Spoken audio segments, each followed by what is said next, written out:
Hello, friends. Welcome you all to Citizen Justice Forum video channel. The mission of Citizen Justice Forum and the channel is to empower common man, the citizens of India. And if you are watching this video for the first time, kindly subscribe and click the bell icon so that whenever we are online or we upload a new video, you get a notification and stay updated. दोस्तों आप सभी का citizen justice forum के इस video channel में स्वागत है। और आप अगर ये चैनल पहली बार देख रहे हो तो आप इसे सब्सक्राइब कीजिए, बेल आइकन को क्लिक कीजिए और जब भी हम नए वीडियो अपलोड करेंगे तो आपको उसका नोटिफिकेशन मिलेगा, या हम ऑनलाइन जाएंगे तो आपको उसका नोटिफिकेशन मिलेगा। मिशन सिटीजन जस्टिस फोरम का यह है कि जो संविधान ने हर एक नागरिक को जो मूलभूत अधिकार दिए हैं और उसकी कानून की बारीक से बारीक जानकारी दे, ताकि जब भी उनके हक के ऊपर कुछ आ बनती है तो उनको अपने कानूनी अधिकार का मतलब मालूम है और किस तरह से वो कानूनी अधिकार के लिए अपने लिए खड़े हो सकते हैं। तो आइए, आज की जो टॉपिक है बड़ी संवेदनशील, बड़ी गंभीर किस्म की टॉपिक है। The topic of today is very sensitive and जिसका टॉपिक का नाम है पॉक्सो। जो बनाया था, मेन मकसद है कि जो बच्चों के साथ में जो सेक्सुअल अत्याचार होता था उसके खिलाफ ये कानून आया था। और आज जो देखा जा रहा है कि ये कानून जो है वो बहुत भारी मात्रा में मिसयूज हो रहा है, और खास करके जो 17-18 साल के नौजवान जो है, जो प्यार मोहब्बत या लव अफेयर में पड़ जाते हैं और उसके बाद जो उनके ऊपर जो कार्यवाही होती है वो इस तरह से होती है कि जैसे उन्होंने बहुत बड़ा क्राइम किया है, और टेक्निकल ग्राउंड पे पॉक्सो लगा के लड़की या लड़के की दोनों की लाइफ मिसरेबल कर देते हैं। तो कानून का जो मेन मकसद जो था, जो बच्चों के ऊपर सेक्सुअल अत्याचार होता था उसको रोकने का था, नहीं कि नौजवान युवान जो यूथ है, जो अगर उनको प्यार हो जाता है और वो शादी करना चाहते हैं और अपनी सहमति से वो लोग संबंध बनाते हैं, लेकिन माँ बाप के ईगो के कारण लड़के के ऊपर रेप, किडनैपिंग और पॉक्सो जैसे आरोप लगते हैं, और वो नौजवान जो यूथ होता है उसकी जिंदगी जो है वो बर्बाद हो जाती है। तो मैं इसके ऊपर महेश वासवानी जो एडवोकेट है, उन्होंने भी काफी सारे जजमेंट इसके ऊपर कोट किए थे, और उसका एक वीडियो भी बना हुआ है जो मैं आज रात को अपलोड करने वाला हूं, ताकि आपको पता चले कि पॉक्सो का अगर आपके एक्ट के ऊपर अगर आपके ऊपर कार्यवाही होती है, एफआईआर रजिस्टर्ड होता है, तो कौन से जजमेंट का आप हेल्प ले सकते हो, मदद ले सकते हो और बेल ले सकते हो, एंटीसिपेटरी बेल लग सकते हो, और इसकी जो एफआईआर है पॉक्सो की वो किस तरह से क्वॉश कर सकते हो।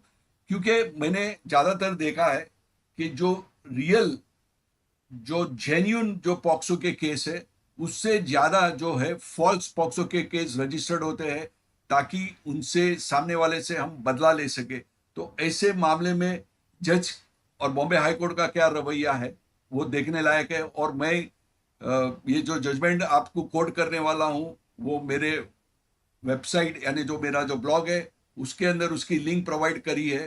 तो आप जब ये वीडियो देखते हो तो डिस्क्रिप्शन बॉक्स में जाके वो आर्टिकल को ओपन करोगे तो जजमेंट की भी लिंक मिलेगी, उसको भी आप डाउनलोड कर सकते हैं। तो आइए चलते हैं, हम देखते हैं कि क्या आज का आर्टिकल बोलता है और क्या बॉम्बे हाईकोर्ट की जजमेंट बोलती है। Sexual acts do not happen only in confines of marriage, यानी सिर्फ शादीशुदा होने के बाद में सेक्स नहीं होता है। Age of consent has to be distinguished from age of marriage, Bombay High Court. यानी हमारे पास अभी जो कानून है कि लड़की 18 साल की होनी चाहिए, लड़का 21 साल का होना चाहिए, तब उनकी शादी हो सकती है कानूनी तौर पर।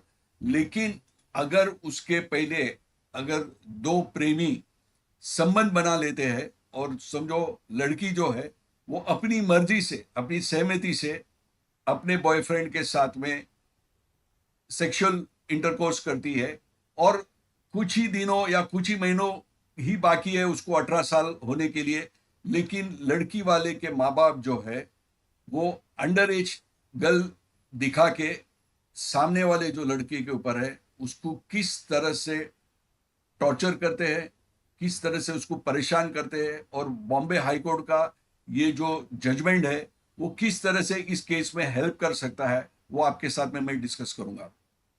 द बॉम्बे हाई कोर्ट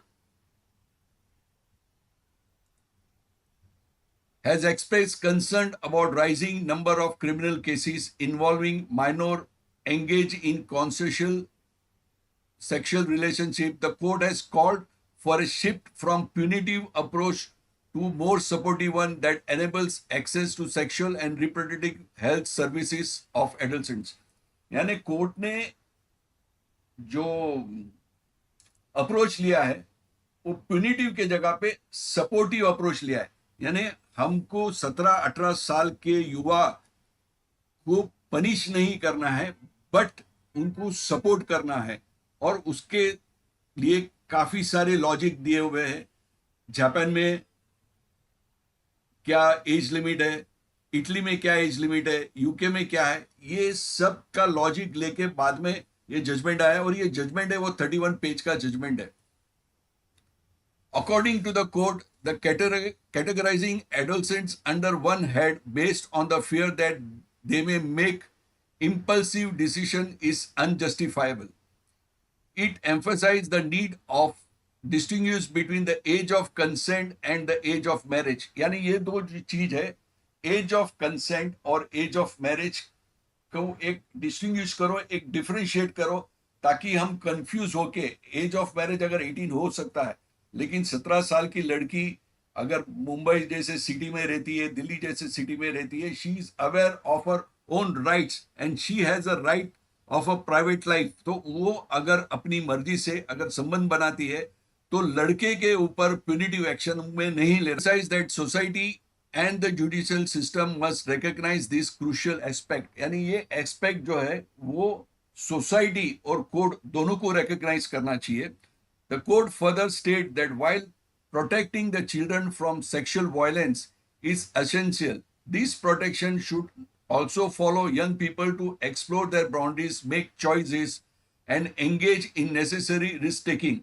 यानी अगर 17 या 18 साल की लड़की या लड़का अगर अपनी मर्जी से, अपनी चॉइस से अगर संबंध बनाना चाहते हैं, तो उसे पॉक्सो एक्ट में नहीं लाके, बल्कि उनकी भी जो चॉइस है उसको भी रिस्पेक्ट करना चाहिए। The court observe that the punitive approach toward adolescent sexuality has hindered their access to sexual and reproductive health services. यानी ये एक कोर्ट का दूसरा पहलू है, ये सोचने पे हमें मजबूर कर रहा है कि हमें भी इस लाइन पे सोचना चाहिए कि यंग यूथ की भी क्या रिक्वायरमेंट्स है और उनकी क्या चॉइसेस है, वो भी हमें देखना चाहिए। Justice Bharati Dangre pointed out that criminalising romantic relationship, यानी ये बहुत ही बढ़िया लाइन है कि क्रिमिनलाइजिंग रोमांटिक रिलेशनशिप, अगर आप किसी के साथ मोहब्बत करते हो और सिर्फ थोड़े दिन ही बाकी है, अगर आपको मैरिज के या थोड़े महीनों बाकी है, तो वो मोहब्बत को उसको क्रिमिनलाइज नहीं करना चाहिए और वो रिलेशनशिप को भी क्रिमिनलाइज नहीं करना चाहिए। Relationships burdens the justice system, यानी अगर हम इस तरह से करते हैं तो ऑलरेडी हमारे पास इतने केसेस दायर किए गए हैं, तो हम जुडिशियल सिस्टम को और बर्डन करते हैं इस तरह के केसेस डाल के। Consuming significant time and resources, यानी कोर्ट का काफी सारा टाइम और रिसोर्स इसके अंदर जाया जाता है। Often resulting in the victim turning hostile, यानी जो विक्टिम होता है वो भी हॉस्टाइल हो जाता है। The court stress the importance of striking balance, यानी ये सब चीज जो कानून बना है उसको बैलेंस करना चाहिए, ना कि हम एक तरफा जाके हम किसी के साथ में इनजस्टिस करें। Protecting vulnerable individuals and respecting their autonomy to make decisions that are right for them, यानी अगर मैं 17 साल की लड़की हूं और मेरे जो राइट्स है, मेरे जो डिसीजंस है, उसको भी सोसाइटी को, फैमिली को और कोर्ट को भी रिस्पेक्ट करना चाहिए। The court made this observation while acquitting a man who had been convicted under the Protection of Children from Sexual Offence Act, that is called POCSO Act, for raping a minor girl in 2016. यानी ये 2016 की जो case है, जो हाल फिलहाल यानी 2023 में 2-4 दिन पहले ही इसकी जजमेंट आई है। तो ये केस यानी कितना साल चला? 7 साल चला। 7 साल तक वो लड़का और लड़की they were living a stressful life, right. Family में लड़की को भी टोंट मारा जाता होगा और लड़का भी जेल के पीछे होगा, उसकी भी फैमिली परेशान होती होगी कि कब ये बाहर आएगा। इन्होंने कोई गुनाह नहीं किया था, गुनाह ये किया था कि इन्होंने मोहब्बत की थी। Minor girl in 2016, both the man and the girl claimed that they were in consensual relationship. The girl argued that under the Muslim law, she was considered an adult due to her marriage, nikah, with the accused. यानी दोनों ने अपनी सहमति से संबंध बनाए थे, relationship बनाए थे और उन्होंने इस्लामिक तौर से निकाह भी किया था। The trial court had acknowledged that the relationship was consensual but considered the girl's age 17 years and 5-6 months. यानी 18 साल से सिर्फ 6 महीना या 7 महीना छोटी थी वो। A constituting rape, a minor's consent is deemed immaterial. यानी वो कोर्ट का जो लोअर कोर्ट का ये बोलना था कि 18 साल के नीचे की थी, लड़की की उम्र 18 साल नहीं थी, तो उसकी जो सहमति थी वो कानूनी तौर पे गलत थी। यानी अगर 18 साल की होती और वो रिलेशनशिप करती तो कोर्ट को कोई हर्ज नहीं था, लेकिन अगर 6 महीने छोटी है और उसने ये एक्ट किया है तो वो कानूनी तौर पर उसके हिसाब से गुनाह था। The High Court found that the evidence clearly established consensual sexual activity and deemed the conviction erroneous. यानी हाई कोर्ट ने देखा और उन्होंने बोला कि ये जो लोअर कोर्ट का ऑब्जर्वेशन था वो गलत था और जो कन्विक्शन करने में आया, जो लड़के को कन्विक्ट करने में आया, वो भी गलत था। The court noted that India has one of the highest age of consent standards globally, with 21 years for men and 18 years for women, as per the Child Marriage Prohibition Act 2006। यानी 2006 में जो चाइल्ड मैरिज एक्ट बना था उसमें लड़की की उम्र 18 साल और लड़के की उम्र 21 साल, उसके बाद वो लोग शादी कर सकते थे। लेकिन ग्लोबली जो है वो अलग चीज है। तो ग्लोबली हम देखते हैं कि क्या है। It cited other countries such as Germany, Italy, Portugal and Hungary, where the age of consent is 14 years. यानी ये सब कंट्री के अंदर age of consent is 14 years. In London and Wales, the age of consent is 16, while in Japan it is 13. यानी Japan तो हमारे से भी फॉरवर्ड है। At the age of 13, a girl can give a consent. The court emphasized the importance of recognizing the distinction between age of consent and age of marriage. यानी ये दो चीज को हमें अलग तरीके से देखना चाहिए कि एज ऑफ कंसेंट क्या होनी चाहिए और एज ऑफ मैरिज क्या होनी चाहिए, both in society and judicial system. यानी सोसाइटी को भी और जुडिशियल सिस्टम को भी ये डिफरेंशिएट करना चाहिए कि age of consent and age of marriage has to be different.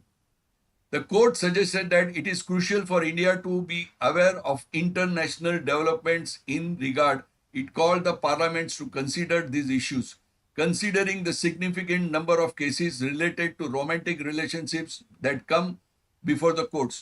यानी कोर्ट ने देखा, मीन्स कोर्ट कोई भी चीज के ऊपर जब उनके पास ये टाइप के केसेस ज्यादा आते हैं, यानी ज्यादा करके रोमांटिक इश्यूज जो आते हैं which is converted into rape and POCSO, और वो बेचारा जो लड़का है 18 या 20 साल का, 21 साल का, वो जेल में जाता है, सलाखों के पीछे जाता है और उसका जो करियर है वो रुइन हो जाता है।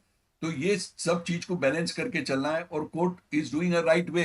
बॉम्बे कोर्ट ने जो ये जजमेंट जो दिया है 31 पेज का, जो मैंने लिंक में प्रोवाइड किया हूँ, वो आप लोग सब देखना और पढ़ना, काफी डिटेल में दिया हुआ है।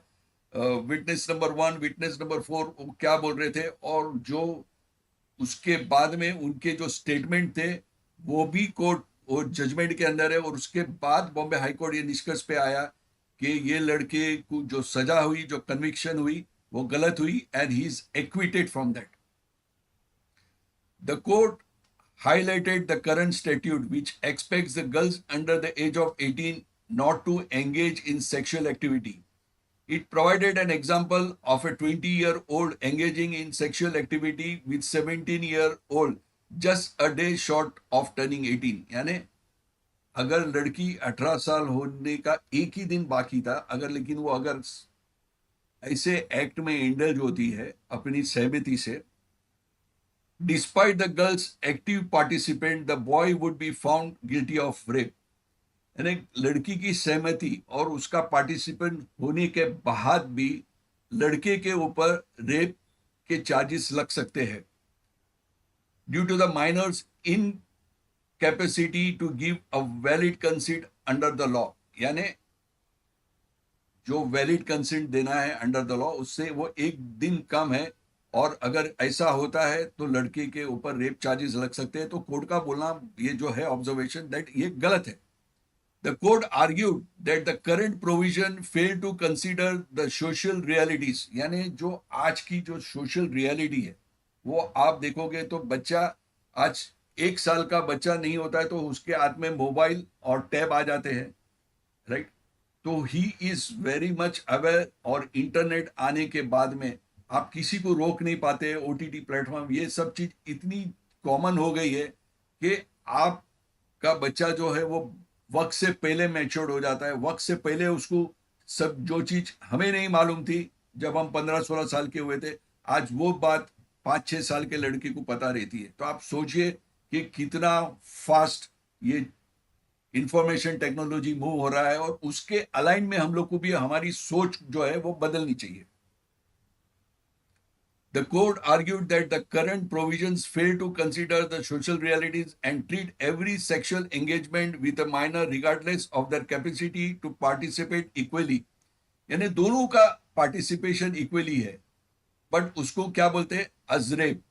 As a result, the individuals in the consensual relationship with a small age difference between them are acquitted.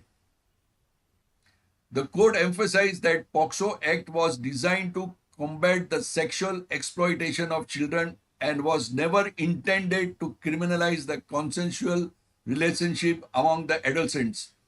It stressed that sexual autonomy includes the right to engage in desired sexual activities while being protected from unwanted sexual aggression. यानी court ने ये बोला कि जो POCSO act आया है वो बच्चों के ऊपर जो सेक्सुअल एक्सप्लॉइटेशन उनका होता था, चाहे लड़का या लड़की, उसके लिए पॉक्सो लेके आया था, not to penalise the young romantic couple. The court acknowledged the challenges in moderating youth behavior in the digital age, where adolescents have easy access to internet, mobile devices, OTT platforms, and movies, all of which have a profound impact on their mind. It recognized that adolescence is a period of sexual curiosity, exploration, understanding, and that easy access to information, particularly through internet, can be both positive and negative influence on youth. तो ये आपको अगर order पढ़ना है, 31 page का order है, और आपके साथ में अगर कोई पॉक्सो एक्ट का एफआईआर रजिस्टर्ड होता है या आपके कोई फैमिली मेंबर के साथ या फ्रेंड, मैं उम्मीद करता हूं कि नहीं होना चाहिए, बट इन केस अगर हो गया तो ये आप ऑर्डर क्लिक करके आप डिटेल में जाके उसका जो सारांश है, कोर्ट ने जो ऑब्जर्वेशन दिया है, जो विटनेस ने जो स्टेटमेंट दिया है, वो काफी सारे, यानी 31 पेज का ऑर्डर है, तो वो पढ़ने लायक है और आपके नॉलेज के लिए रहना चाहिए. और दूसरा, मैं जल्दी एक वीडियो अपलोड करूंगा जो एडवोकेट महेश वासवानी का है. उन्होंने कुछ 6 या 7 जजमेंट्स दिए हैं पॉक्सो के लिए, उसकी भी लिंक प्रोवाइड होगी वो वीडियो के अंदर. तो वो वीडियो भी आप देखना भूलना नहीं, ताकि इस तरह के अगर एक्ट होते हैं तो आपको किस तरह से बेल लेना है या एंटीसिपेटरी बेल लेना है, और किस तरह से ये सिचुएशन को डील करके ये एफआईआर को स्क्वॉश करना है, ये सब जानकारी मिलेगी. और हाँ दोस्तों, कल जो एक है वो बहुत ही इंपॉर्टेंट टॉपिक है. 5 बजे हम लोग शार्प स्टार्ट करेंगे, तो आप लोग लाइव जरूर होना. और वो टॉपिक है कि अगर राज्यसभा में हमें हमारी पेटिशन अगर दायर करनी है तो किस तरह से करेंगे, उसके स्पीकर है बंकिम मिस्री और उनके साथ में आएंगे एक्टिविस्ट मोहम्मद अफजल। तो कल शाम को 5 बजे मिलेंगे। और हाँ, ये वीडियो अगर आप पहली बार देख रहे हो तो उसे सब्सक्राइब कीजिए, और अगर पसंद आता है तो लाइक कीजिए, और बेल आइकन क्लिक करके सिलेक्ट ऑल कीजिए, ताकि जब भी ये वीडियो अपलोड होता है या हम लाइव आते हैं तो आपको उसका नोटिफिकेशन मिलेगा। और एक चीज आपसे बोलूंगा कि ज्यादा से ज्यादा ये वीडियो आपके कांटेक्ट के साथ में शेयर कीजिए। और मैं उम्मीद करता हूं ये वीडियो आपको पसंद आया होगा, और पसंद आया है तो उसका एक ही मतलब है कि आप इसको लाइक करेंगे, कमेंट्स करेंगे और अपने हर कांटेक्ट के साथ में शेयर